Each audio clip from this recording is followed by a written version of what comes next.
What the Duck, the Moonduck podcast that happens occasionally. We're back with the usual suspects. No Sir Action Slacks again on this episode. He's still busy. You will see the fruits of his labor before too long, I'm sure. But we're back with Trent Pax, Purge, and Suns fan.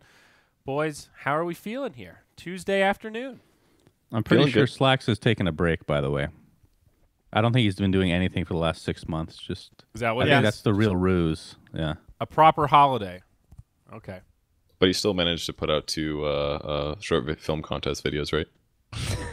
Yep. Took very little effort to do, as you can probably imagine. I mean, that's basically him not working anyways compared to his full work speed. He can still put out stuff like that. Yep, true that. Absolutely. So what do we want to talk about first here, boys? Maybe OpenAI, since it is the recent news. Purge was there, so you got to see the whole thing. Trent, did you watch any VODs or catch up at all since we talked about it yesterday? No, I watched the game where they won. I saw like the last bit of it, and then that was it. I was away during the event. Yeah, so I kind of did the same. I skimmed through some of the last VODs, but Purge, what were your overall thoughts about the whole thing? I guess give us the skinny for those of us that didn't get a chance to watch it. Sure. So pretty much it OpenAI basically has been machine learning, and they developed 5v5 basically with limited heroes. There's only 18 heroes, I believe, that they can pick from, and the bots have played shitloads and shitloads of games, and now they have a strategy that's pretty good, and can beat basically 6 to 7K players if those players are generally new to it. So that's like part of it, right? It's a very good strategy, and it's very well refined, but it's not quite Dota. Each bot has their own courier that's invulnerable, so they pretty much often bring themselves like healing salves and things like that. So it's not quite Dota, and the strategy isn't going to be applicable one for one. But if you kind of go into it blind, then it's very easy to lose, essentially. But I'm pretty sure that the players were like very close to beating it. In both games, they were like they lost their first 2 matches basically. First match they drafted pretty shitty for the meta that their opponents play in, and like by game 2, game 3, they basically kind of knew what they needed to do, but they didn't really have enough time to beat it, I guess, with time. So there was like so it was like a mix of that, like that they were kind of new, and that the execution wasn't quite perfect, and as a result they lost the first 2 games. But I think they were genuinely very close. Like if they would play another best of 3 right now, I'm quite sure they would win at least 2 out of the 3 games. It's pretty if they had to share, or if they had to share a courier, would the bots implode? They wouldn't implode, but the important thing to remember is that all of the time that they've been training has been training under the circumstances of having all those individual couriers. So that means the strategy they've developed is arguably perfect for, or at least closer to perfect for everyone having a courier. So with that said, if you go back like all the time they've trained and they have one courier, they'll still develop a strategy, or they'll still refine something really well. And then it'll be fully applicable essentially to actual Dota 2. But there's either way, ignoring that part, there's still tons of interesting things that you can look at for what they do and what they choose to do. And you can potentially apply that to regular games and to say what's good. And the patch wasn't even that delayed. It was 7.16, which is basically like May or something. It was like a few months ago. Did the humans also have their own couriers? They did. They also had their own couriers, I believe. But it's kind of like when you jump onto Turbo the first time, you don't really play at min-max, which should be like, oh, I'm missing 300 HP, fly to salve instantly. The couriers were regular couriers, so they didn't go instantly or anything like that. But even still, it's still like a meta. Like Fog, I think Fog described it the best. He said that what they do is they get a small advantage, and the advantage isn't that big, but they use that advantage to buy salves, which means that as they are slightly ahead, they are always fuller on HP, fuller on mana than their opponents are, with the gold advantage that they have, and that means that they can play faster. And from there, they still play Dota really well.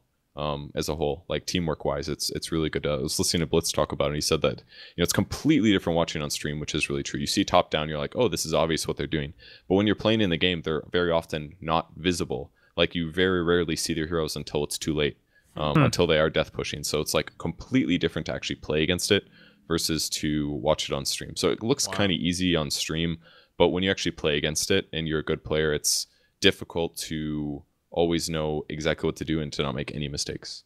Well, a lot of Dota 2 is like understanding what your opponents are going to be doing. Like you're trying to predict, like, okay, logically they should be trying to push this tower, let's try and cut them off, or like someone's going to be split pushing by themselves up here. Like there's all these moves that this mid player is going to do because that's what their hero wants to do and stuff. And the bots, you just have none of that intuition, I would imagine.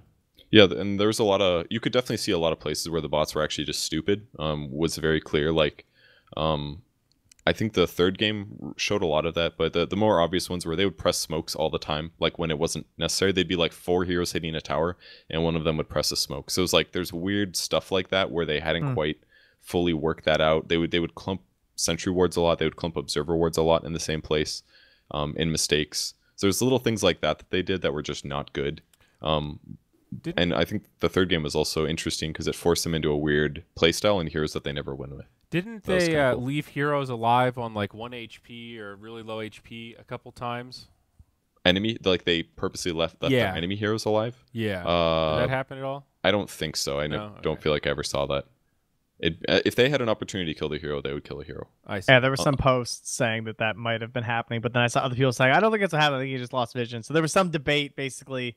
It was the same thread where people were debating if it was a genius idea to throw down a sentry for the tower hits.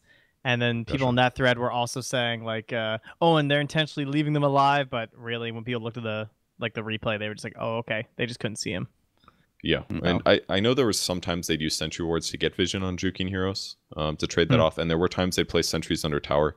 Like one of the devs said that before the best of 3 started, and I assumed it was going to be some crazy shit where they like drop a sentry under tower while the sentry tanks the tower for 8 hits while 5 heroes hit the tower without creeps. But I did a lot of like mechanics reading on aggro, and the way that wards work, they work like catapults basically, in that the tower will only attack those things if there's literally nothing else there. Right. It's like Venom wards. It's the exact same thing. I was thinking you could maybe abuse it if like all bots would deny click at the same time. Right. And then it would be like one attack on the ward and then it'd go back to heroes. And then maybe you could do it again 2.5 seconds later and then it'd attack the ward again. So maybe something like that you could abuse, but it didn't always seem like it had that fully figured out yet. It's like that's one of those strategies that are still rough for it. Yeah.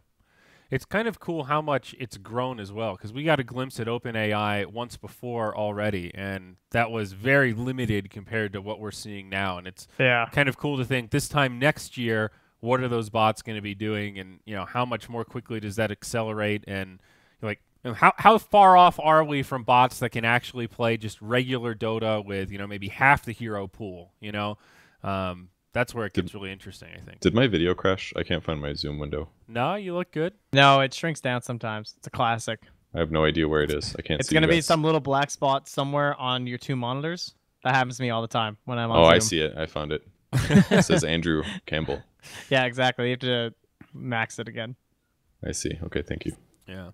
I think the individual courier should come to regular Dota. What do you guys think about that? You think it's just ahead of the meta? That's all it is? No, I think it's going to happen at some point in Dota in the future. I think after TI, well, of course, you're not a fan. You're never a fan of change. But after TI, there's going to be a giant-ass patch, and it's going to change so much. Everything is going to change. So are you saying this what you assume or what you've heard? What? No, I assume. Of course, I haven't heard anything. Why would I be talking about a podcast if I heard something from Valve? I don't know. They know not to trust me with this information. But... so like the denying of creeps, I think is going to completely change. Like I think offlane is going to completely change, and I think kills are going to be worth more, and creeps are going to be worth less. And the jungle is going to be back. Everything. So I don't mind the jungle being back, but I don't know about that one. I have a question about like denies. Denies are obviously a huge deal in the pro scene. And just to like cover it for everybody else, if you deny a creep, you get the same experience that your opponent does. So if I deny a creep from Trent when he's on the other lane, we get equal experience, meaning that if I deny all of his creeps and get all my last hits, he gets a 1/5 of the experience. It's like a disgusting advantage. But what's kind of cool about it is that it literally doesn't matter if you're below like 4k MMR, because they're not good enough at last hitting to just like ultra control the lane anyways. They won't get all the denies. So it's like for the average player, it actually doesn't matter, I feel like. Maybe unless they're on certain heroes and stuff that can like deny and last it really easily. Yeah, but of those, there's maybe less than there used to be. Like Viper can't do it super easy like he used to. And I will say, whenever I watch like lower MMR, like 1, 2, 3s and all that stuff, I'm surprised. I feel like everyone's way better at last hitting than they used to be. Like, do you remember when you used to do those videos where it was, like the Purge Cast of Pub things, and like some of those games, like literally people were ending with like 30 CS. Like that wasn't even that crazy. You know what I mean? Like they're just in the lane throwing spells. They can't hit creeps worth shit. And now I feel you can watch a 2K game and it's not that unusual to see like a 2K carry have like 50 last hits at 10 minutes. And that used to be like the gold standard for like good players not even that many years ago. You know what I mean? It kind of makes kind sense. of insane. Yeah, it makes sense in a way, though, because that is a mechanic that you can actually practice and just become better at. And you can say, fuck the rest of the game. I'm just going to play a carry and farm. And if you try really hard, you can get better at last hitting. Getting better at positioning and actually closing out games and coaching your team when to go high ground, totally different things, you know? So I could see in a vacuum as there's more guides accessible than ever before, shit like Pugna and now Dota Alchemy and like Purge videos and even just people like Purge and below that do coaching sessions that people buy. The average player is just better because that information spreads, you know? It's infectious. Yeah. It's very easy to think like, oh, I'm equally as good as I was a year ago. Like, I should still have 4K MMR. But if you don't improve at the same rate as everybody else, your MMR goes down. And that's the hardest thing to realize for players that are somewhere in the middle, is that you have to keep working, otherwise you will get past. And I'm sure a lot of pro players have learned that lesson over the last 8 years too. I need to ask Purge a question. I want to see how much you actually hate change. So I've been working on our mod for quite a while now, and Tell I have the a list people. of Hate stuff. Tell the people what it's called. It's called Chip, and Community hero. Yeah. essentially it's just bringing in custom heroes, just creating custom heroes, right? But also making some slight changes to Dota to make it easier, right? So, for example, going to be putting in like the turbo mode type courier stuff to make it easier, global shop, stuff like that, which I know you hate. But why would you have a courier if it's a global shop? No. By global shop, I mean the main shop. You can buy anything. Like the secret shop is useless. There's no secret shop, basically. Yeah. The secret shop would have like consumables, or I don't know what we would do. But anyway, this is the one I'm interested in because I feel like everybody would want this. But again, I'm biased. They had this in Han, and we're going to put this in the mod. An XP indicator. Okay, so you're within range of a creep, and you can get XP for it. It has a little indicator on the creep, so you know what the XP range is. Would you want that in Dota? I think it is, considering how long the experience range is right now, it's literally bigger than your screen is, more or less. Like the circle is huge. I think it's not needed. Okay, just check. Like that's all. That's I mean, it's I agree. It's like a convenient thing if you're trying to min max at the edges, and ignoring the current meta where it's like I don't want to be in deny range of experience. I want to be there to get the last hit. You know. Yeah. I just don't think it's that big of a deal. Like, yes, it's kind of a nice quality of life change, but it's literally such a big range right now that I don't think it matters. Quality, I'm not saying this is a major change at all. That's why I brought it up, because I don't think you'd be into any major change. But it's not. You just said it's a quality of life change. How is that not good? Why not just put it in? Think about it this way: do you want a animation indicator visually on your screen for every single creep that you're within experience range? Is that better than the benefit of being towards the edge of experience and maybe being on that, like, close to the edge? Because, like, any time that you're near a creep wave, like actually in a normal lane, you do not need that visual indicator. You know you're close enough. So you're basically putting visual clutter on the screen solely I would actually for the argue purpose of most people don't know that, actually. Okay, well, then put it in a tooltip when you pause the game. Experience range is 1,500 units or whatever it is. It's huge. It's like really, really big right now. And I think that's like a change thing that they've done to just ignore, to remove the even need of to do something like what you're proposing. It reminds me of the argument of when the boxes were brought in for the spawning of neutrals. When you could just, now that you can just hold Alt and see the box. For newer players, you might not know, you had to actually memorize those before. And there were little hints and stuff on the map where there would be like this little rock, like intentionally placed there by the devs. So you'd be like, okay, I know it's this rock and this little paint marking and stuff. But you still didn't really know when you're trying to min-max and everything. And that was fine. But adding the indicators, I think, just made the warding game get better and everything. So in the end, I would see an experience indicator as a net positive. I don't really see a lot of negatives to it.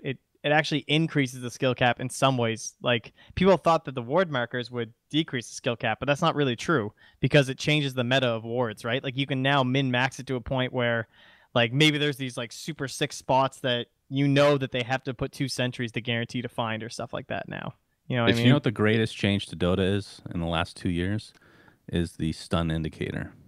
Yeah, I agree. That is amazing. The stun indicator and it tells you what kind of disable it is. I think those are great. All right, but can you objectively say something? Okay. If I brought that up 2 years ago, what would you have said, Burge? Before we tangent into stuns and stuff, can I just say, if you have a hero animation when the creep's out of your experience range, I would be happier with that than the reverse.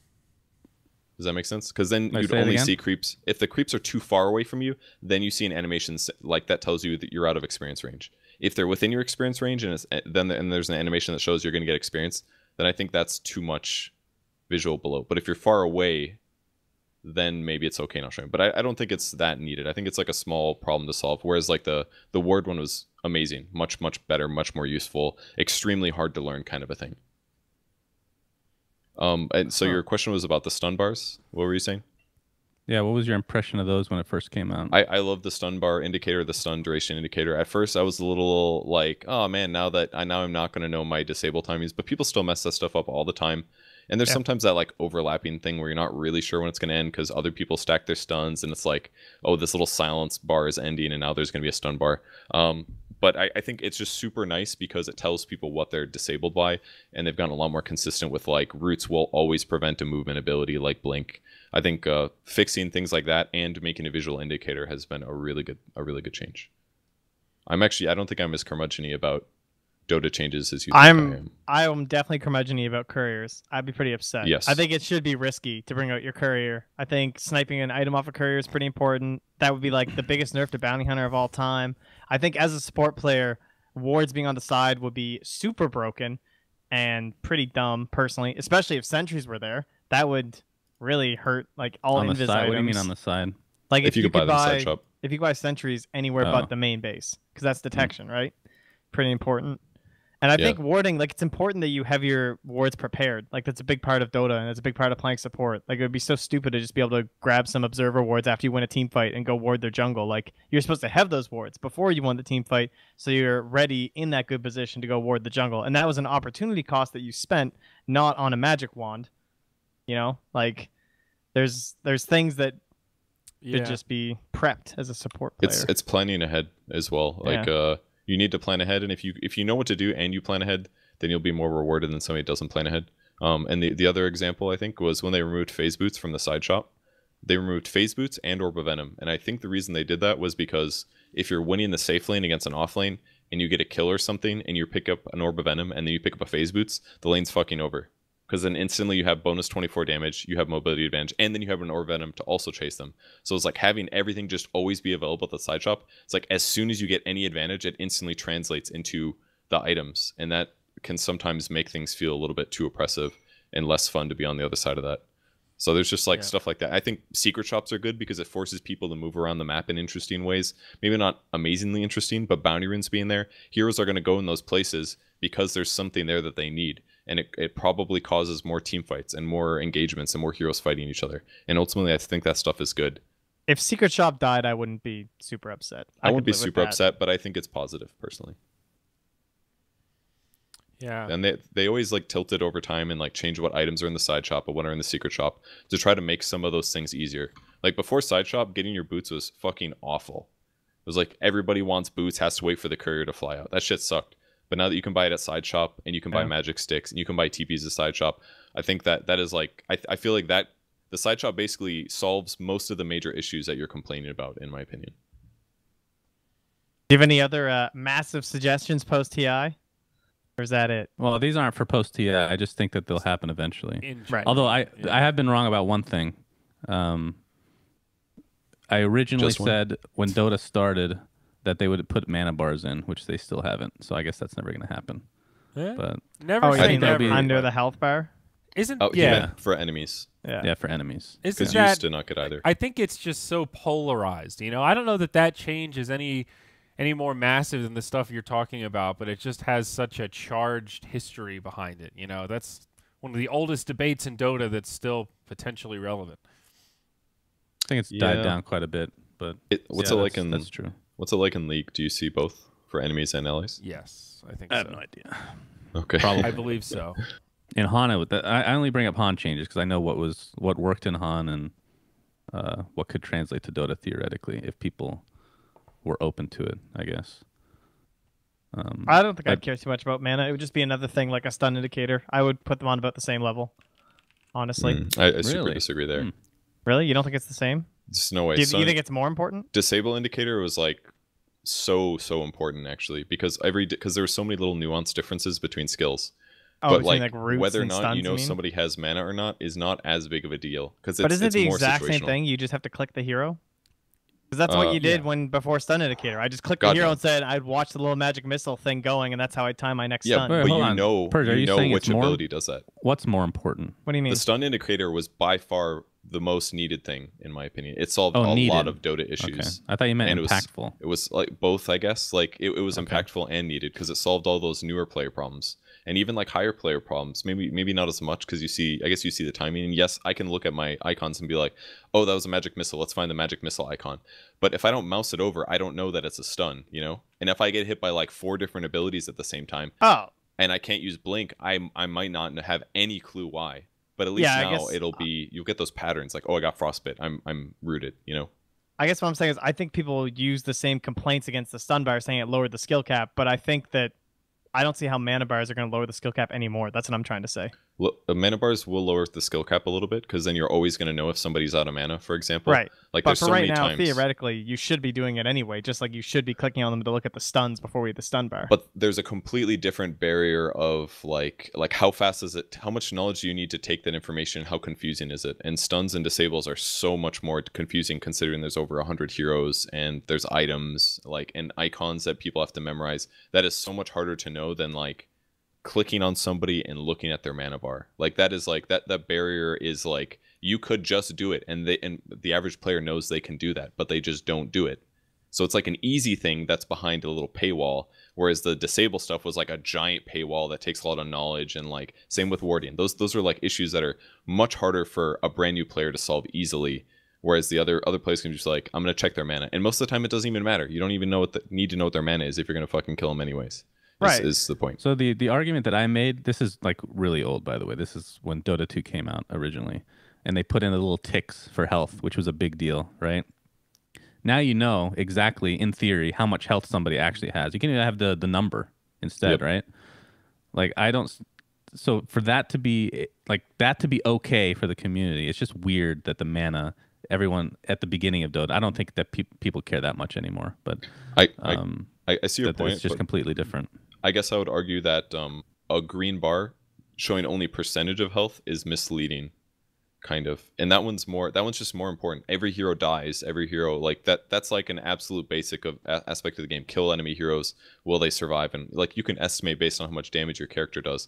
But just a really easy visual way to be like, oh, that guy's got like a lot of dark black ticks on it, so he's got like 4k HP. I think that is probably more fair. And like most of the time I don't even look at those personally. I just kind of know based on what they expect their items to be. So let's say for like a really experienced player, the pips aren't that big of a deal anyways. Like I look at it a little bit. It's good for like axe ultis, but past that it's not that beneficial. So I would argue that like it's just an addition that makes it better for players that don't know enemy heroes as well and don't know what their typical power spikes are like. So I think that one's fine as well. It's just like if you can see everybody's mana at any point always, no AM ulti would ever make a mistake. Like AM would instantly become a better hero, and like maybe people would like use their diffusal blades better and stuff. I don't know. Okay, like, the other stuff you're saying, I understand. When people bring up specific heroes, I stop listening because who gives a shit? You can just balance that so easily around it. You know, well, like the whole Kunkka using his torrent faking. Just you can change the hero to make like things faster animation, so you don't have to worry about that anymore. You know, there's tons of way you can balance it around it. I don't like the individual hero arguments very much. Okay, personally. but so ignoring individual heroes, how many heroes in the game care a huge amount about the enemy's mana pool? Any mana drainer, any person that buys diffusal blade, basically, right? Yeah. And it's not many. It's probably less than like 10 or 15 heroes. Mm-hmm. So in some ways, you're kind of like advocating for this broad change that makes it really easy to always know what everybody's mana is for 10 to 15 heroes. So you're still arguing kind of an individual hero argument, in my opinion. Are you not? I'm more thinking about the laning stage. That's the biggest impact, because you can kind of eyeball whether somebody will have enough mana for a spell. Like you don't know exactly how much mana they have or how much the spell is going to cost. Well, you can if you click on them. Right, if you click on them. But if you just see their mana bar, it's like, okay, I see a percentage of their mana. I don't think he can cast his skill unless I click on him. Then I can find out for sure. On. You're making an argument for you basically just killed your own argument, because you argued you want that shitty knowledge to be easier to see. Like you're basically saying I'm too lazy to click on their hero. It's this. I personally think it's I the just same don't see how it's any different than the indicator. stun bar. It seems exactly the same to me. Like, why is that not the exact same thing? Just like certain heroes are more benefiting when stuns aren't as easy to stack or something like that. You know what I mean? Like, it kind of goes back to the same thing. Yeah. I think I'm arguing a different aspect of the stun bar than you. You're talking about the stun duration, which I think is obviously strong and was like a Oh, you're just talking about the text itself. You're not thinking of the bar. Both are important. In my opinion, are helpful or really helpful to new players that don't know a typical stun duration or whatever. But the text is by far the more important part of it, in my opinion, for players that don't understand the game at all. For noobs, sure, but in terms of things that make people angry about dumbing down Dota, people always ask me, why do you argue for this all the time? The reason is simple, guys. Dota is not an inviting game. New players aren't coming to Dota. Dota is very stagnant. Whether you want to believe it or not, it's been the case for like 3 fucking years. This kind of stuff, I'm not saying it definitely should be done. You can change it however you want, but it needs to get easier for newer players. That's just plain and simple. I don't think anybody disagrees with that. I'm just saying I think this could be a way to bring in new players. I feel that Valve has actually been doing a lot of things in the last year or two to make the game easier to understand. And you can even see that in like patch notes and stuff. Like what's a good example? Like, they're simplifying, they're removing orbs or attack modifiers. Those don't exist anymore. You can't accidentally buying S and Y in Diffusal Blade. You can do that now. Like they're fixing a lot of things like that. The average hero's base HP and MP regen are massive now. In the past they were like 0.1 or something, and now they're like 1 for every single hero. That's better, you know. There's lots of little things that IceFrog is doing to make the game better, and Valve as the Dota 2 developer are also doing to make Dota 2 easier. And I definitely see your viewpoint that this would make the game easier to play if you can see everybody's mana pool, but I think it's a less valuable and beneficial change than some of the other things they're doing. Maybe at some point they should do it, but I guess it's just not really something I care that much about. I guess I'd be a little bit annoyed if it got put in, but I just prefer it wasn't. Well, we're talking about, you brought up the average player, right? We're technically not the average player. You know what I mean? What's your point? Well, you're saying you don't care. Obviously, you don't care. We know that. I'm saying like the average player would care.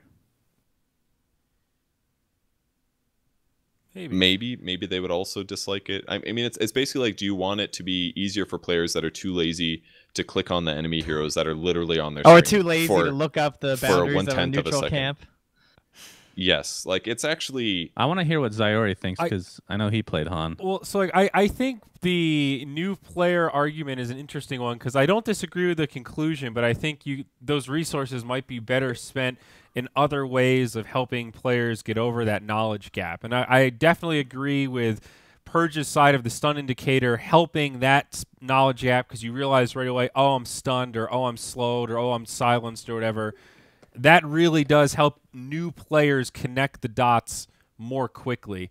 The mana bars, I don't know how much they really do that. It makes it a little bit easier, but I do think you also want Dota to still maintain some aspects of it's not a casual MOBA, right? We're fucking swimming with casual MOBAs. I've been playing Arena of Valor on my fucking tablet. That's as casual as it gets when it comes to MOBAs. That game's got 80 million daily active players, dude. It's blowing Dota out of the park. So, like, part of what makes Dota special is that it has some unforgiving mechanics, like that nature of denies, right? That's still one thing that makes Dota really, really special, is that punishment aspect compared to a lot of the other fluffy MOBA games out there. So, I don't know. To me, it almost feels like, let's draw the stick in the sand a little bit. You know, let's keep mana for ourselves and make that one aspect of the skill cap that you got to just deal with. I think the skill cap argument, there's still a million other things that Dota has that other games don't, you know? Like, the way that I look at it is when somebody comes from Han, somebody comes from League, somebody comes from another game, what is something that turns them off that wouldn't really make that big of a difference if we changed it? Two big things. You know, those are probably things. Turn rate and that's another story. Grinding and paying money to unlock heroes. It just feels at home, you know? Oh, well, yeah, that's a huge negative. I'm sure that's a saving grace once they join Dota. I mean, turn rates actually make sense. We could talk about that later, but basically, like the mana bar thing, in my opinion, is like not that big of an issue. I just kind of prefer they wouldn't change it, just because you can gather that information easily if you just click on heroes. And it's also going to add visual clutter is another negative. So team fights, there's going to be slightly, I mean, it's not a lot, but it's going to be a little bit of blue bars in the screen, Hey, which it make could be things 10 more blue complicated. bars. Yeah, you're Yeah, not wrong. so it's like that is there's clutter. It's like is the marginal benefit of adding the mana bars gonna offset the negatives, which is the slightly reduced skill cap for lazy players basically, and the visual clutter. And my answer is like it's probably okay to leave out. I don't even click on enemy heroes and I get by just fine. Is my point, you know? Maybe there's some opportunities where I'm like, oh, I should have gone for the kill because he actually had no mana. But I never click on enemy heroes, almost never, and I should, and it still doesn't punish me that much. So I feel like it's not that big of a deal, perhaps. But maybe that's just my personal Dota. I think it's hard to separate out, but for me, the thing that makes Dota is the diversity between the heroes and how truly different the mechanics are. Just one hero to the next, and there's over 100 of them. If you play League of Legends or any of those kind of league-style knockoffs, the mechanics are very homogenized. You know, if you have a little flash or a little scoot or a little gap close, it's pretty much the same little projectile thing, and a lot of the champions have very similar feels in how they play. An AD carry is kind of an AD carry. You know, Caitlyn's not that different from Graves. They're just slightly, you know, one has a little more AoE, one has a little bit more mobility, but they're not that different. In Dota, it's like Spectre and PL are playing almost like different games. You know, sure, you're still a carry, you want to farm, you got to know when to come to team fights, but, you know, how you build the hero, how you move around the map, how you do things, it's a totally different experience. Compare that to like Luna, for example. It's another polar opposite of how you have to play a hero like that. And a lot of the other MOBAs just don't have that same diversity. I guess Han had it kind of, but I think Dota still takes it to another level. Well, the reason I keep bringing up Han is because they did stuff that literally is a one-to-one. You know, you could translate it directly to Dota. The biggest difference probably in Han were the turn rates and cast animations. They just felt great, you know, and that's obviously a design choice for IceFrog to keep those in. Did they lower cast animations and remove turn rates as a whole? It was just lower. Both of them were just lower in general. So the like reason Lena's stun was a little bit faster or a lot faster. Okay. So the reason that I think turn rates are good for the game is because they help offset melee advantage or melee disadvantage versus ranged hero. I agree. Because if you're being kited by a ranged hero, they have to turn twice to attack you and then run away. So that double turn means it's easier for the melees to catch up. I think it could still be tweaked a bit because in Han it was to the extreme. I mean League is the extreme, so Han wasn't really quite the extreme. It was like 8 out of 10 or something. Range carries were much more prevalent, right? And I think that would be kind of cool to have a little bit more in Dota. Actually, I was thinking about this the other day, having more range carries instead of all these melee guys. As much as I love melee, I still think it could be tweaked a bit. If you lowered the turn rate, though, it would definitely make all the range ones. Like, I'm not saying so much more common. Turn rate for all the heroes. Yeah. I'm saying, like for Pango, for example, his turn rate it feels so fucking good to play this hero. You know, maybe a range hero with less turn rate than other range heroes for a carry role or something like that. I did always feel like the Han version of Queen of Pain, the wretched hag, if you will, felt so much better than Quap. And even to this day, I don't really like playing Queen of Pain that much. She just feels slow and clunky, and you know, like I can't quite get there in time. And Hag was very, very fast. You know, much more fast-paced hero that could get in and get out, and I don't know, very different feel, even though it's the exact same hero design. If I'm being honest, that's the one thing I've never been able to. It's not that I haven't gotten used to it. It's that I've just always missed that every hero in Han that was a Dota hero felt better in Han. It just you can't really explain it until you've played it. It just felt so much more enjoyable to play, like specific heroes, you know. But obviously, a lot of that is. I mean, Han wasn't super balanced. It's more balanced than people give it credit for a certain period of time. Then it went off the rails. Yeah. The problem is they really did that new hero overpowered. You buy the early access when it's most expensive. It slaughters pubs, and then a few weeks later, oh, let's dial it back a little bit and nerf him. Okay, he's not nearly as good. Oh, look, there's a new hero, and it got a little too gimmicky at a certain point where it just seemed, what are we doing here, boys? But I mean, the real reality is once IceFrog left, that game went downhill real quick. Oh, yeah.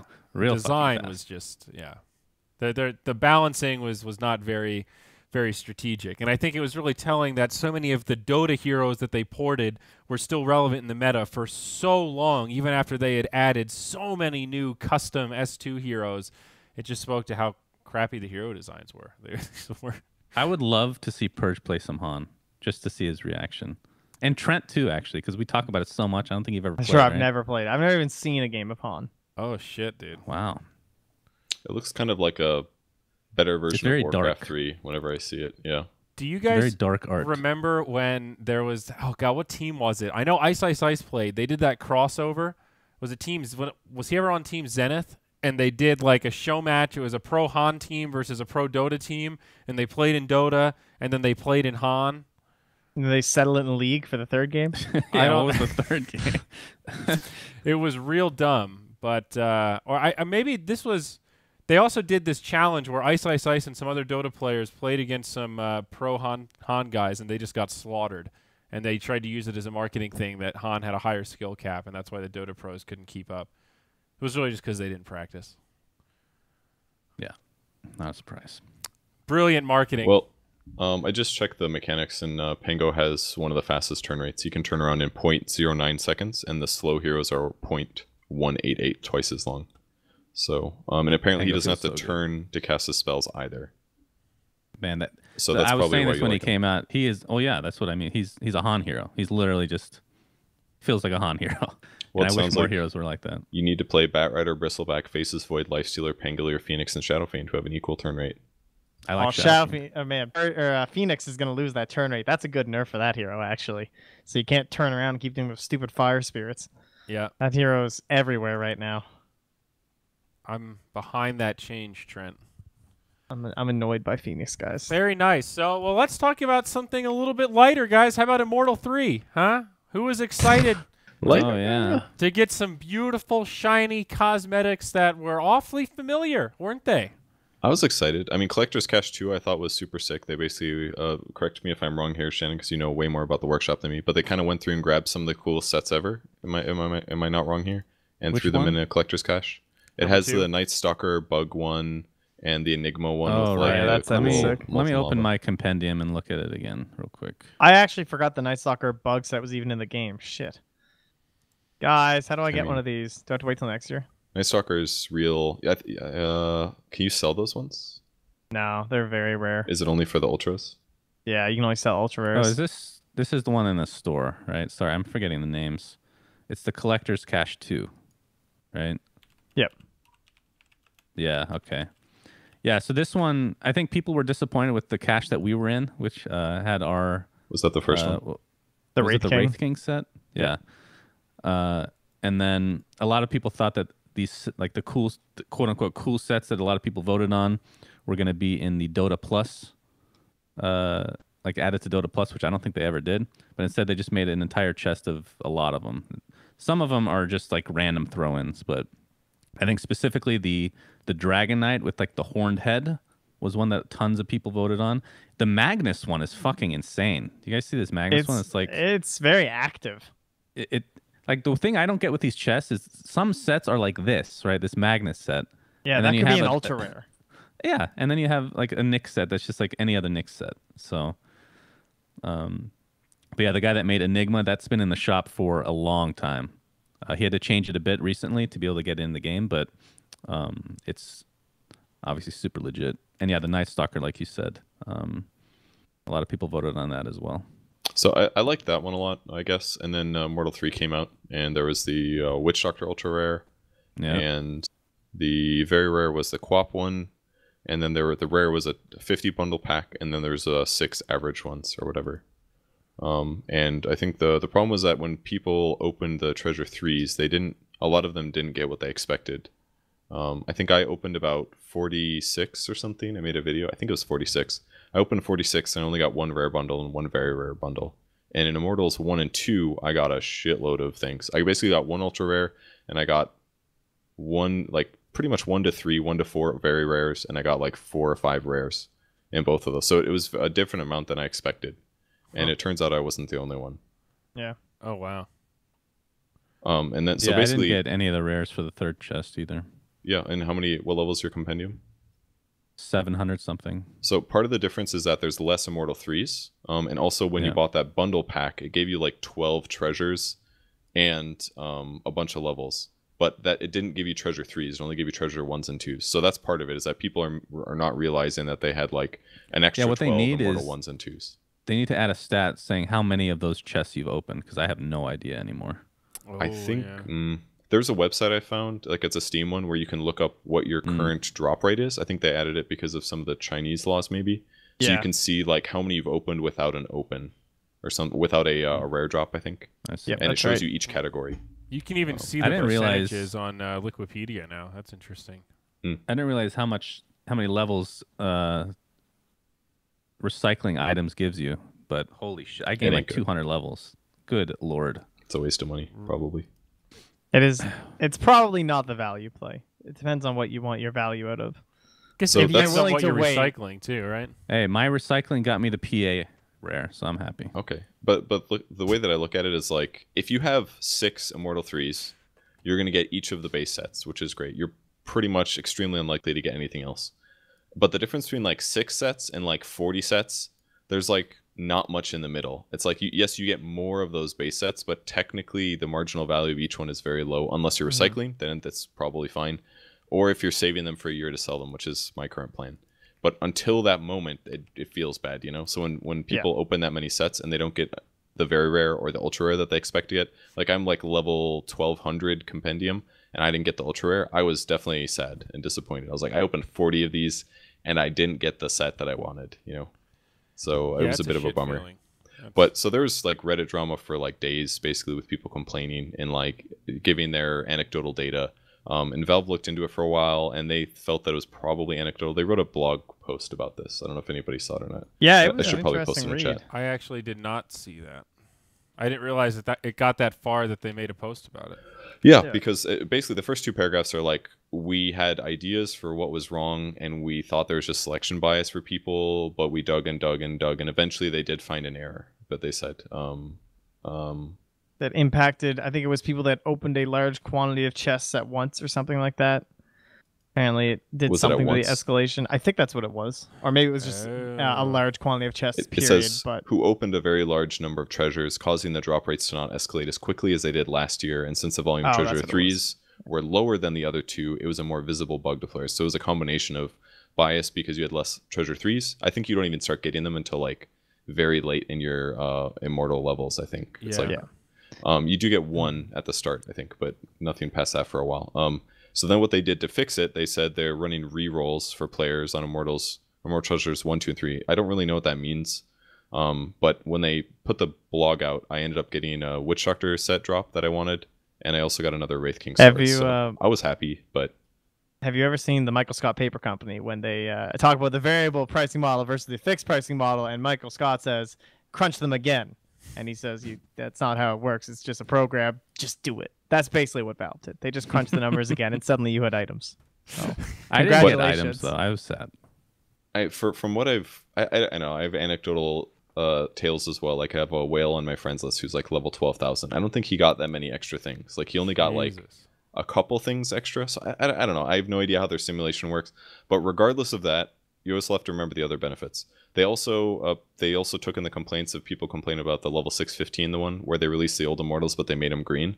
So at that level, they also gave everybody 4 more Immortal Treasure 1s, 2s, and 3s. And then they also gave everybody 10 extra levels. Literally anybody that has a compendium, 10 extra levels is a sorry. And just now I logged in, and I had a level 1230 with 4 of every Immortal except for Treasure 3, which I got 5. The so double of the 615. That's why. So I've gotten basically 8 extra Immortal 1s and 2s and 9 extra Immortal 3s and 10 free levels. So as far as I'm concerned, we're square, Valve. We're very square. Damn, I need to log in and open up some fucking treasure chests. I think I got some waiting for me then. Wow. Looking at this hero list, not to backtrack, Purge, the heroes with the fast turn rate, I like every one of these heroes except for 2, which is, if you know me, I don't play that many heroes. I play 20%, and the fact that almost all these heroes I like is hilarious. I didn't realize that they had. Yeah, that's pretty funny. So, all right, how about this Arcana vote? And then there were 4. All right, so I'm gonna make an argument that no one's gonna like. I voted for Invoker, believe it or not. Invoker? What? So here's the thing. Here's the thing. No, you hate Invoker. You ban Invoker. I do. Oh, I hate every Invoker. game. I hate Invoker. I understand that So much. Let me go on the actual vote so I can see what the other ones are. It's Rubik Invoker versus Void. Spectre and Invoker versus Void. So let's be real here for a second. It's going to be Rubik versus Invoker, right? Yeah. There's no other way around it. And the question is, will we go for Rubik again, like we did last year? Or will we make Valve do extra work on Invoker? Because everyone assumes one thing, right? They assume if Rubik wins Arcana, that Valve is just going to somehow make every spell he steals green. They better not. I don't think they're going to do that. Well, no, they won't do it. That takes a lot of work to do, though. That's a lot. Yeah, but of it's a fucking spells. dumb balance issue. That is an issue. It's part of the hero. If the one Midnight Pulse is purple and one is green, that is a big deal. That is a huge pay to win. Yeah, I guess it would depend on the skill, but pay to lose. Invoker Arcana, it just go either way. sounds like what can you picture? I can't picture an Invoker Arcana. Can you guys? Well, of It'll course, be they'll just do like something some- really cool. He He's already got, like, has 9 some abilities. wild cosmetics, Well, but yeah, it'll That's be what I Fem- mean. make Fem stuff Voker, bigger and more glowy. And But it'll be there's a no woman. way they make 9 abilities. Fem right? Voker. Is there any way they do 9 abilities? Fem They'll just give Voker? him. They'll just do some like Juggernaut Arcana shit, like give him some more lore stuff and like change a couple animations, make it flashy or somehow. Ideally, make it work out with like his 15,000 Immortals and the Dark Artistry set, which is basically an Immortal anyways, or an Arcana anyways. Yeah. Like as far as I'm concerned, I want both Rubik and Invoker to both get Arcanas because I just want them off this fucking list because I agree. like I love the Arcana voting thing, but it's like you just see the same freaking heroes pretty much every single year go through the same paths, and it's like I wish this happened more often, so I felt like we could just get all these super ultra popular heroes out of the way so we don't have to mess with them anymore. So I'm just getting kind of sick of like I mean I'm a bad Rubik player, so it doesn't work for me, but there's not that many supports that make it to the end other than like Rubik, so Yeah. it's disappointing. You know what shocked me? Absolutely shocked me is I can't believe Anti-Mage lost to Faceless Void. That blew my mind. Can you imagine this happening like 2 years ago? Yeah, that's a good point. Like Void's to me, been Anti-Mage popularly- was the pinnacle of like the carry player. Like he was still a pretty bad hero. He was okay. Throughout his entirety of Dota history, he's probably been like a 45% or less win rate hero. At least that's what it always feels like when he's on your team. And yet he was in half your games anyway because he's the big dick swinging hero. That's what Anti-Mage is. And I like to see him defeated by Faceless Void actually blew my mind. Like I can't believe that it was a close one, Trent. He only won by 900,000 votes, so you know every vote matters. No, it was less than that. Oh, I'm sorry, that's the Axe one. The Axe one was really close too. He barely beat Axe. Yeah, I was super sad about that. God. He all actually my barely strength won. heroes are out, so I don't even give a shit anymore. Dude, all of these his matches Arcanas. are super close. Yeah, he isn't that barely crazy? beat Ember. He beat Quap by like 4% advantage. I really want Spectre to win. I know it's not going to happen, but I'm rooting for Spectre. That's who I put my votes on. I don't think she'll win, but Really? But I feel like Spectre Arcana just wouldn't be that cool. Oh, you know? man. I don't know. Like, you she- can make she her has so that- glowy. She has that glowy item already that's an immortal, right? That Probably. But so Which one? imagine that times like 10, dude. Her trail's leaving like pixie dust and stuff. And she's, yeah, she can't got even custom see the radiance hero. animation. Yep. like Void, I was thinking Chronosphere, but they already have an immortal Chronosphere, so it's like, what can you really do to make that hero exciting? Trent, you brought it up It's just earlier, Rubik but Invoker. do you think they'll ever do like a crossover set like that, like the Fem Voker? Do you think that'll happen? Fem Voker is like if Valve needs That's the money, dream. That's the Invoker Arcana. My God. I would fucking buy that, and I'd never played I've Invoker. literally played like 2 games of Invoker ever, and I would probably buy that Could do shit. it the other. It could be like a male LC, you know. That I would buy the shit out of that. And It has as to long have as a he's horse, on the though. horse. That's fucked up Yeah. though. There's already so few female heroes, dude. They'd never do Yeah. it. Yeah, but it's not Just about give the her male. a mustache. It's just about She the can horse. still be a female. I don't give a shit. Just give her a mustache and a horse. Female centaur. I'm into that. What if it was just Legion Commander riding a horse? Would you still buy it? Ooh. Yeah, that's Wow. still an improvement. I'll on So the mount basically, you Arcana. just want the horse. You remember the Dota 1 model, Yeah, right? Like that. yeah. That's my favorite What model if in we all just of Dota. got rid of the hero altogether and you just were the horse? Is that I wouldn't. Is that a net I wouldn't mind that positive? because I think LC is a terrible hero. Although she's gonna get played probably for TI. Dude, imagine being like that tilted that a horse can duel you and you're like willing to enter combat with it. Like that's how tilting the horse was to you. Dude, that's great. I love that shit. But yeah, I think like I'm probably gonna vote for Rubik. All said and done when it's versus Invoker because I do hate Invoker. Trent is correct. Thank you. I just think more things can be done for Invoker that would be cool probably because he has so many more spells. But I just think Spectre and Void are actually a waste of votes at this point. Yeah, unfortunately. I'm still going to vote for yeah. Spectre though. Just Yeah, like I voted for what's his name, that third guy in the election. I can't remember his name. That's how much I biffed that joke. Fuck, Gary Johnson. That was his name. I bet you regret that now. Gary Johnson. He was so close. The only like somewhat gender bend item I can think of is that IX Mike Crystal Maiden like mantle where it looks like she has the mustache. Yeah. Yeah, that was a pretty nice add-on. That's a good one. That is a good one. I was surprised I got in. I was happy. I was surprised too. I don't know. It's That makes just you a wonder if they funny-looking noticed. set. You know. I think if Valve feels like if they do TI again and they don't feel like the prize pool is getting to where they need to go, just give a hero a sex change and instantly you will go over last year's prize pool total. Talking about cosmetics, when you were talking about other games a little bit, and it just made me remember, like, I haven't played Overwatch very much, but there's like a lot of ultra rare sets, right? There's like 4 or 5, and then you have to like pick between them. That felt very like, I don't know, stressful, I guess, to me, because whenever it happens in Dota where there's like too many cool items and I have to start picking between them, that shit like bothers me a lot. And maybe it's as a result of there being 100 heroes, but I kind of like that heroes only have like 1 Arcana and then they have other add-ons. I feel like that's maybe better. Yeah, I just wish Mythicals actually meant something still. But yeah, those days titles are don't mean dead. anything anymore. So, you guys want to talk TI a little bit? The big event coming up in Vancouver. It's that time of year. We are so close.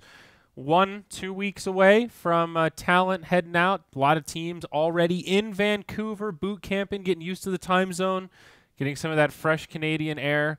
It's shaping up to be a big event. Purge and Trent have been invited, so congratulations are in order for you guys. Well done. Thank you. Suns fan and I were not invited, or maybe you were and you're keeping it to yourself, Suns fan. I don't know. I was not.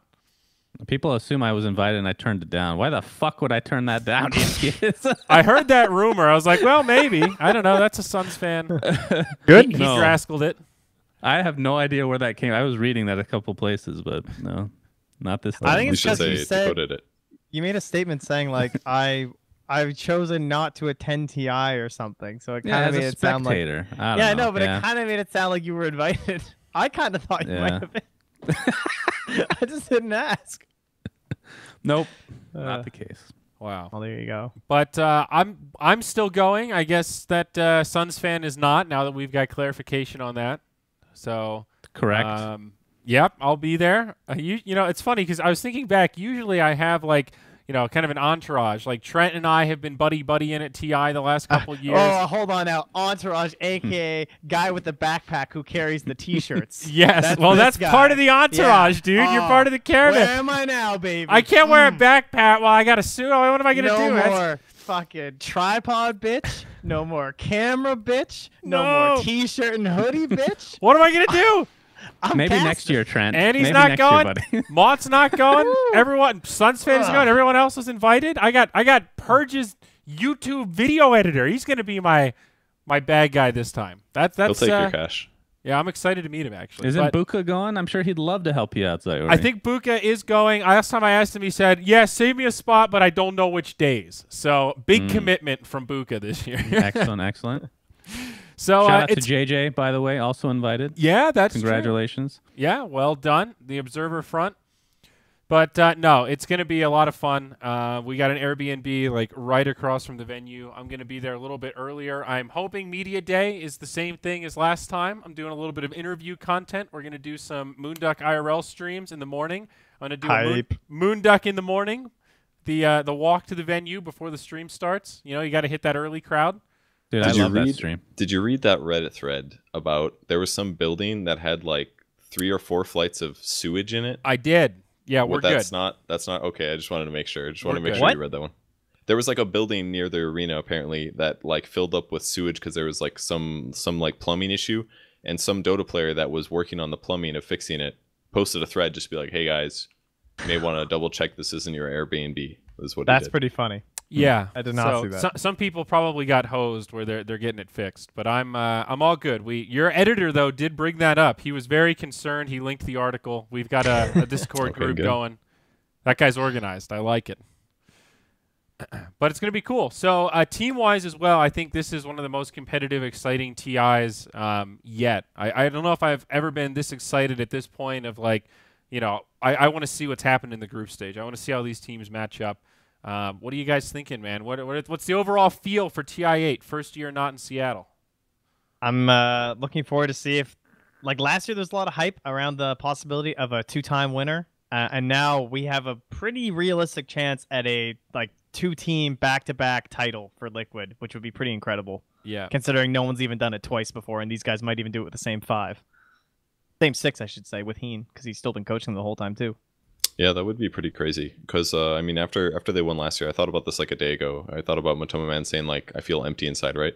Yeah. If they win a second time, is the emptiness still there, or is it going to be like, all right, if we win TI 3 times, there's like no way that anybody beats that for like 5 years to a decade, it feels like, because that's just like such a disgustingly good accomplishment to win the biggest tournament of the year. Yeah. Can I say 2 to 3 something times. unpopular since we are the Western audience? I mean, I hope it's a no, Chinese dude. team wins. Only I hope popular China- comments here. I You hope want a China Chinese wins. team? Why? Yeah. I think it's good for the scene. It's pretty hype. I think it's really, really bad if they don't win 2 times in a row. Because it, like, Dota in China is already dwindling as it is, you know? Is it? Yeah, League is taking it over. I think something, was it not PUBG? Something else is more popular than Dota as well. Glory of Can't remember the Kings, list, but dude. I'm telling you, mobile. like a few years MOBAs. ago, you couldn't have said that, right? Like Dota was so huge in China. Dude. I mean, they have a 60 lot of million teams daily going active this users year. in China. That's a dumb amount. They have 6 Chinese teams going to TI. Like, I guess I'm because not they that have tons worried. of qualifiers too, right? They got 2 They have slots. 3? That's it. I thought They they have got 4 3. teams that made top 8. No, Okay. they only got 2. I'm not saying they're not good. I'm saying I hope they win because it's good for the scene overall. I want it's to an see Team unpopular Western Serenity opinion. go far. Okay. They were I interesting. just feel like China is going to be fine regardless if they win or not. If they get like a team in top 2 or top 3 or something, then China's fine. No big deal. Suns fan, I want to ask you a question, and Purge, you can answer as well, but I'm curious. I want Suns fan to answer first. Where do you think EG is going to place? Because Trent, like, are they top 8, I guess, is that kind of min-max breakpoint Trent and I were talking about yesterday. Let me look at the official list of teams real quick to gauge Because this. I don't know. There's a... You said top 8? Yeah, top 8. Yeah, I think they'll get top 8. I don't think they'll get top 4 though. Top 4? Okay, so, I think so they'll what's be the in. cutoff? I think they'll. List I me think the they'll be like teams 8. that you think are better than EG right now. Well, I don't. The thing that I've learned, it's not always about being better. It's about having a little bit of luck as well and having momentum. Oh, at what do TI you know? especially. Are you discounting your TI success? Yes, actually. I think Secret, Virtus Pro, Liquid, LGD. I know this is kind of weird. I think VTJ Thunder, or not Thunder, Storm is actually better, or gonna do better than them. I don't think that's weird to say at this point. Fnatic, I think will be good at TI. Guys, EG beat Mineski. That was all a these little weird to teams say. at the summit. Well, did you I watch the understand summit? that. I don't think though? anybody I tried did at the not. summit though. Let's The be real. games were not very The serious. Summit. And then EG. No offense to EG8. EG, but it definitely did not look like the most hardcore Dota I've ever seen. I mean, here's the thing though. Like on paper, I think EG has the best lineup in Dota. Other than you maybe moved Liquid. off of OG now. Is that a thing? Well, OG, You knew? OG's the completely Because you dismantled, really bro. cursed them. You finally started being like OG, like after they had won like all Yeah. these titles. You're like, man, OG, best 5 heroes in Dota, best 5 players at their position. They're so good, and then that was it. Hey, You that's cursed my them. point, though. That actually is a perfect point because it doesn't matter how good individually you are. You're not always going to put it together. The chemistry is not always there, you know? Because on paper, I still think OG was the best team ever assembled. They played like garbage. So doesn't mean anything apparently. Okay. Well, let me Purge. Do you wanna? What's your take on EG? Do you think they're top 8 material? I haven't watched enough of their recent games, I think, to fully cover that yet. But I think it's I mean, they've disappointed the last 2 years, but they do have very good players, and if they fit together really well, it'll be solid. Their play style is, I mean, like having a super high individual skill, I think is really important right now. So it helps you win the laning stage. But I feel like one of EG's problems is they've always been a little inflexible or unflexible. Is that like they have this like style that they think is the way to go, and it's always a little different than what everybody else does because they think they're the best, and therefore think that their style is the best, and then it always like falls flat a little bit, and then one team will knock them out is what it usually feels like. So I mean, win the tournament, I wouldn't say likely, but top 8, yeah, I could definitely see top 8 for EG. Okay, well, let's switch it up. Again, Suns fan, you first. Who's the worst team going into TI? Who's your bottom dog right now? It's actually not Pain, believe it or not. I got faith in my Weeha to win at least a couple games. Ooh. It's going to be one of the Chinese teams for sure. There's always like 1 or 2 Chinese teams. I think it might be VGJ Thunder, one of the teams that made it through DPC. You never know, I guess. But you said no so definitively, and then you look at the list and you're like, well, yeah. I mean, if not them, then who else? Honestly, if you're not. I mean, I don't know enough about Serenity other than Strike. just the qualifiers, you know. So they're kind of a huge wild card. They are. Okay. You're asking for the worst team. Can I just say the most overrated team? Oh, sure. Like, you can just change the question if you want to dodge. I'm changing it. I'm going to make a team that should be in theory top 8. They're going to get bottom 4 is Vici Gaming. Actually, I think they're terrible. What? No. Dude, I think they're real bad. They're actually good. I'm sure. They're a team that either they show up or they don't. There is no middle ground. So either they'll do really well top 4 or they will completely shit the bed. Which they were just like playing I'm gonna dead guess on that one for the last 3 months. I'm convinced. 3 months. Sure. Yeah, they've Did been you watch playing any dead. other tournament that they got second place for no reason when they should have won? That's a weak-minded team, my friend. No, they're not just do well they're at TI. saving their energy. They knew that they were going to make it on DPC, and they have the Yeah, mental maybe. fortitude to mail it in until they Maybe. get to the big stage. I'm sort of inclined to agree, though. I think that lineup. Really? I mean, how about Windstrike? Anyone confident in the CIS qualifier team? like Silent them. I like Iceberg, them. They were Non-Grata, good. No Fear, Always Want to Fly. They were good. I think Espada was kind of close to them. That was the region that I casted for regionals. They were good, I guess. I just felt like OG seemed a little better. So I casted Europe and CIS. Like Windstrike is like one of those teams where they're kind of like semi-new and they're good, but they could kind of just like blow up because of like interpersonal issues or something like that. So it's like one of those ones that I feel like just could be inconsistent. I think that actually benefits them, though. I think that benefits them. That they're not as known. Well, that they're not expected to do well. So that actually will help them like not have pressure, not have interpersonal issues. I think they're a super wild card type of team that can kind of beat any team any given day. You know? I think EG have that going for them too, honestly. Versus like a lot of the other years that a lot of these players would have made it there. There's always been so much pressure on these guys. So that's why I do see EG coming top 8, honestly. I don't think there's a lot of pressure. I think they're going to do well. Could they come dead last? Yes. Could they win it? Yes. I think this tournament, like, I'm not very comfortable saying many of these players are going to be dead last. You know what I mean? Like, sure, but I don't think you can claim the underdog mentality as an advantage for EG, dude. They've got superstar power. They've been falling short. They've got a lot to prove. They're expected to win in the context of their reputations. It's not they didn't even win their region.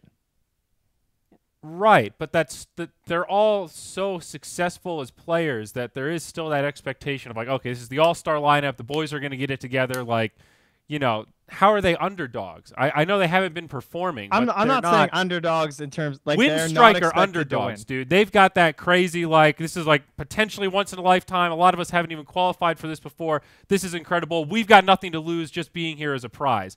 EG is not that same mentality at all. I think it's pretty much. I mean, yeah, but that other team has no realistic chance to win, whereas EG does. And I think in terms of that's what makes them not underdogs, dog. But listen, in terms of teams with a realistic chance to win, the least pressure is on like EG, VGJ Storm, and like maybe VG itself. Like, I feel like there is pressure on LGD to perform well, Virtus Pro to perform well, Liquid, Secret. Like, if these teams don't perform well, it's weird. You know what I mean? Maybe Secret's not on the same level, obviously, as those other three. But I see what you mean, like, relatively. Yeah, like, VP like, is, I'm like, not talking expected. The reason I'm not talking about Winstrike is because I don't see a chance. Like, I get your point, Trent, but there's also, like, all of these teams that we're talking about for bottom 8 likelihood, those teams do not want to go out first round. That's where their stress comes from. They're like, I do not want to lose my best of one, or best, I don't know what the format, I haven't fully looked into it. But, like, there's still the same pressure. Like, you're like, oh, I want to hit 8th place or something, but you went out first round. Like, there's a lot of teams like that every single year. Yeah. EG are like the Lakers of the NBA. There's always pressure on them to win. That's always. There's fan I'm okay pressure with that for analogy. Sure. But is there pressure, like, in terms of other teams and stuff, and like preparation No, and like it's target on your kind back? of pressure. I think EG is actually a different kind of pressure for sure. So Yeah. I want to know what everyone's crazy prediction is. You need to come up with something crazy because something kind of weird happens every team. Mine was Vichi's last. Okay, that's pretty crazy. Well, you That's guys crazy. kind probably of won't get last. You all winced when I said Vici J Thunder is going to be bottom of the barrel. I so- don't wince at that. I don't can think I did. definitely see that. Okay. They got their points like a month or two before the last tournaments ended, and they failed in all their qualifiers. They didn't qualify for those lands, so they were basically like, we barely made the cut, and now we get to sit and watch other people play Dota for 3 months. Okay, so well, I think that's a decent prediction. I think mine is that Team Serenity is going to get top 8. I think they looked not ultra convincing in the qualifiers, but comparatively convincing, and I think some time in their boot camp could prove fruitful. I'm stoked and hopeful Team Serenity will come out of nowhere and make top 8. My crazy prediction, I guess I kind of have two, is VGJ Storm makes it to the grand finals. Ooh. And OG gets top 4. Really? Yeah. Those are my two crazies. That is pretty crazy. Well, shit, that's way crazier than my top 8 prediction. Fuck it, Serenity gotta gets get top out there. 4, baby. I'm in. Let's go. It's just gonna one up each other. It's hard to look at these teams and like try to predict outliers. They're all so good. Exactly. Like, what about It's Optic? like- That's a team we haven't even mentioned yet. Like Optic is guaranteed disappointed if they don't get top 8, but I'm sure they'd. I think they have the potential to get top 4. I don't feel like they're like, if you take like a team like VP or Liquid and you put them on their top of the game, I feel like Optic doesn't beat them. So I feel like Optic winning TI is unlikely, but I could see them definitely getting top 4 potentially. I have a very specific prediction concerning Vici Gaming. Okay, they're going to start out the group stage. Day 1, they're going to do quite well, actually. Day 2, they're going to start it out with Treant Lich. They're going to lose horribly, and then they're going to suck the rest of the tournament. That's my prediction. It's going to break them.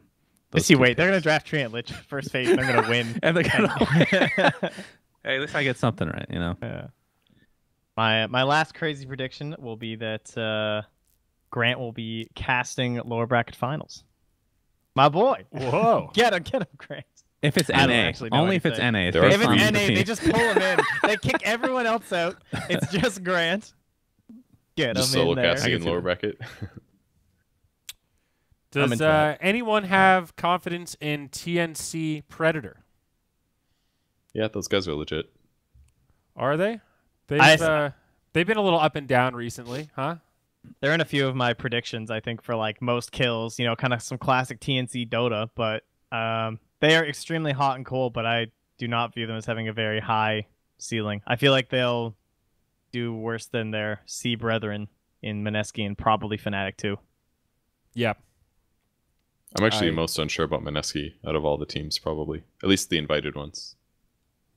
Like they have a high peak, I think, but sometimes they get a little inconsistent. So I don't know. It's so hard to predict this stuff. It's hard with Mineski too because like I don't view Ice. Like imagine Ice in a dual lane with someone. Like that's just weird to even think about, honestly. Like it's just not been the way he's played Dota for so long, or like a lot of the heroes that he plays don't really benefit from those scenarios too.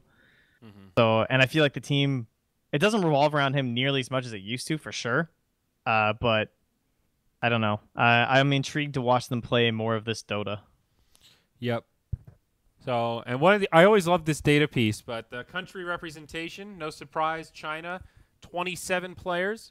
Number 2 this year is Philippines with 8. Number 3 is Russia. Number 4 is United States with 6, and then Malaysia is tied for 5th with a bunch of other countries with 4. So trends repeating themselves for the most part. China and Philippines, top 2 once again.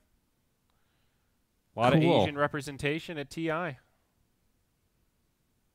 Can't wait for that one tournament that uses countries. I can't even remember the name anymore. WESG. WESG. Thank you. Very good. Canada Very only exciting. has 2. Eat shit, Trent. That's surprising. Can't you count Trent as the talent? Okay. Canada's got 3. There you go. Huh. Well, all right. Any other thoughts about TI this year? I'm excited. I'm pumped to see what it's going to be like in a new city. I'm excited to go to a new city. I've never been to Vancouver before. Me neither. It'll be good. Yeah, Vancouver is super nice. You sound pumped, Purge. I haven't done much research, but I've heard it's very beautiful. Yeah. That's all I got. I had to change my itinerary. I'm going a day earlier, and I booked my stay at some really old hotel. It's like not a brand, you know. It's like just a standalone singleton in the middle of downtown, 1913. Get a real proper classic Canadian experience. I'm excited, Trent. Get him, dude. Get Mr. V to take me out. Okay. Right. Well, anything else we want to talk about? That's everything on our list, I think. A little bit more news around Artifact. I guess we have an official date for Artifact. That's pretty exciting. End of November, 28th is when it officially releases. So, party on. Pleased. It's exciting to see a light at the end of the tunnel for that one. Gives me plenty of time to finish the Learn Dota series before I get distracted. Yeah. I'm excited. It's only been a year. Yeah. So, who knows? I guess eventually there will probably be some sort of open beta. The 28th is like the actual public launch date, right? That's not like a public beta date. That is like buy the game, as far as I know. Yeah. So who knows? There might even be some. Surely there will be some sort of. What is it? $20? Yeah. Is that right? Yeah. Maybe that's worth the same as Counter-Strike was? Is that? I thought Counter-Strike was 35. Am I crazy? Maybe it was 30. God, I remember I bought TF2 like 2 weeks before I went free to play. Did you? Yeah, I did. Did you get anything for it though? Yeah, there was like one badge, and it was scaled though. So like if you've been playing for a really long time, the badge was so good. But if you've only been playing for like the last year or something, it was like this just completely worthless shit badge. And so I was like 2 weeks in after buying it, and then it went free to play. I was like, well, fuck. So I have a useless badge. Yeah, $20 I think is a good price point. A little surprised they didn't try to do free to play, but we'll just end up seeing what they're trying to do, I guess. Because at the end of the day, it doesn't seem like they're trying to compete directly with Hearthstone, because I feel like Hearthstone just shot themselves in the foot. They could have been such a big esport, but they chose to do that on Overwatch for some reason. Yeah. So it's more of a casual card game. I think Artifact sounds like it's going to be more competitive. So yeah, I feel like it's a little early to judge the price point. I saw on Reddit a lot of people were pretty upset about a card game that's not free to play, but really? I don't know. What maybe Reddit? that $20 just subreddit? goes to what would have been. Let me just tell you guys. Now, when you notice that your enemy is using hacks and they get banned, they got to buy a new Artifact account. You know, they can't just make another one for free. When they're hacking and getting 8 Tide Hunters, you know, you're going to be some glad that that's the last time you're going to see that guy until he forks over another 20 loonies. So bam. Does is there a way matter? to cheat in card games? I don't know. I mean, maybe. If map hack exists for games like Dota, why couldn't you get like a top deck hack and see what cards are coming next? I don't know. Nah, but I assume it'd have to be... I mean, either way, you'd still have to collect cards on both accounts, so it's probably not worth it to have multiples once you get banned.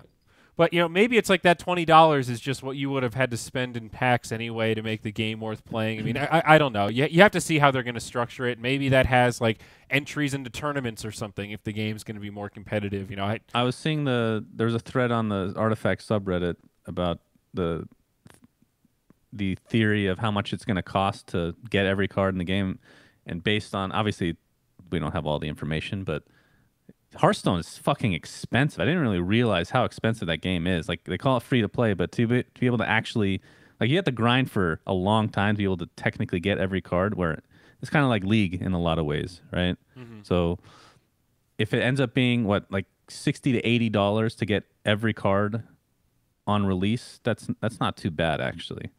in the grand scheme. Do you of know things. the numbers on Hearthstone, just for reference? Because I have no idea. If you asked me to say like what I mean, it's got to be in the thousands though, because there's a lot of cards. I think even the pack, like I think they said the pack is going to be $2 for Artifact, right? So for Hearthstone, it's more than that. I want to say it's $250, wasn't it? At least $250 when I played years ago. Yeah, it's been a long time. But I don't think $20 is unreasonable. Like, I think your free-to-play games have basically been popular for almost 10 years now. Maybe it's only been like 6 to 8, but they've been popular for a long time. And I think it's okay for a company to be like, hey, throw us a little bit of money before we start. And then from there, they start taking your money. Like, $20 is not that much, I guess. And I think it's more about the game being popular than it is about anything else. Like PUBG was not was still popular despite costing a moderate amount of money. Fortnite is free, but do those dollar signs really make a difference in terms of why the game is popular? I think the answer is no.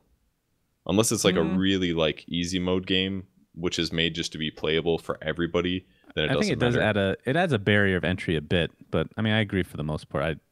I can't look at it from other people's perspective. Dude, they know their Dota audience, and they know that they're gonna fork up $20. Let's be honest. They've seen what we spend our money on. They have the numbers. The biggest difference between Artifact and Hearthstone, from what I can see, is Hearthstone. You can't just get a card that you want. You have to just keep opening packs and hope you get it.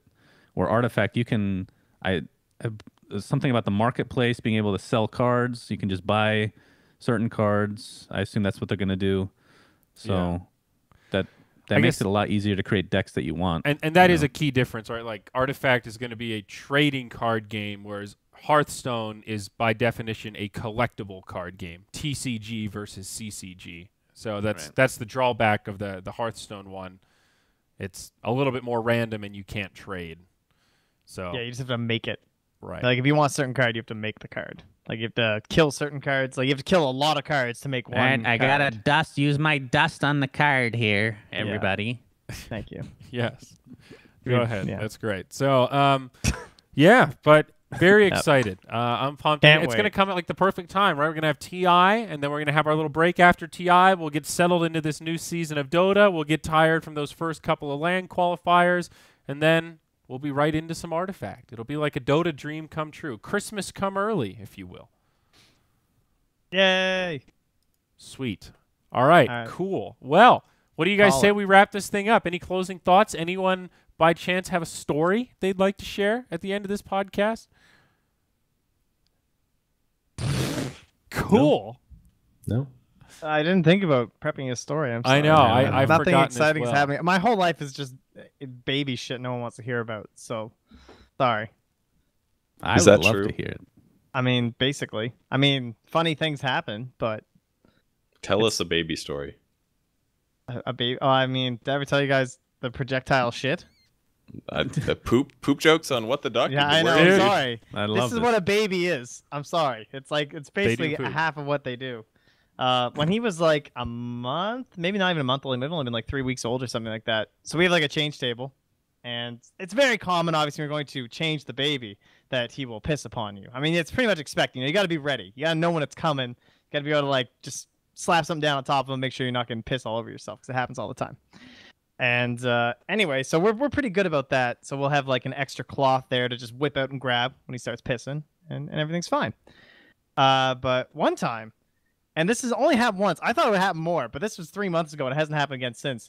He was lying on his back, and he had a shit that flew so spectacularly far. Like, it blew my mind how far this shit flew. It, like, he was, oh, sweet, we can do like a full diagram here. He was lying like this, and then, like, it arced. Like, it arced up through the air. It flew like 1.5 feet, and then it starts, like, dropping fast, because he's up on a table, right? It drops down right next to the door. So there's shit now on the bedroom door. There's shit on the floor under the door, and it hit the ground so that it splashed under the door and went up on the wall on the other side of the door. So I just had to scrub What a shit. god. Like, double kill. It was unbelievable. There was shit everywhere. And that was the last time it happened. But yeah, that was Clifford's finest achievement. That's a great story. He pissed all over me like an hour ago. It somehow reminded me. And it was the first time I got gotten so long. I've been doing so well. And I was just like half thinking about it, and I was changing them, and I turned my head, and literally the only reason I turned back is piss was hitting my face. I was like, God damn it. I've been doing so well. Wow. Yeah, it sounds like one of those things where like you shouldn't tell people because the average person doesn't know that that's probably standard. Oh, it's so standard. I don't know. It's like the same when girls talk about what it's like to have your period. Like they just don't tell anybody because it's embarrassing. So then, like as a dude, you just don't know how awful it is all the time. You know, it's like one of those things. Yeah. Trent, for some reason that story great, reminded me of the Boston Major when Mott overheard those guys talking about it while he was taking a shit. I was thinking about that story. Have we ever told that story? I Yes. can't remember. Yeah, we have. Yes. Mott told that story. I think we played the video or some shit. There's a picture. The classic picture of the face. Oh man. Poor Mott. It was in a video. It's like, hey, it's Mott. He just like looks at us. He's so sad. I'm gonna go sit down alone. Oh yeah, that clip. All right. Well, beautiful story, Trent. Thank you very much for that welcome. closer.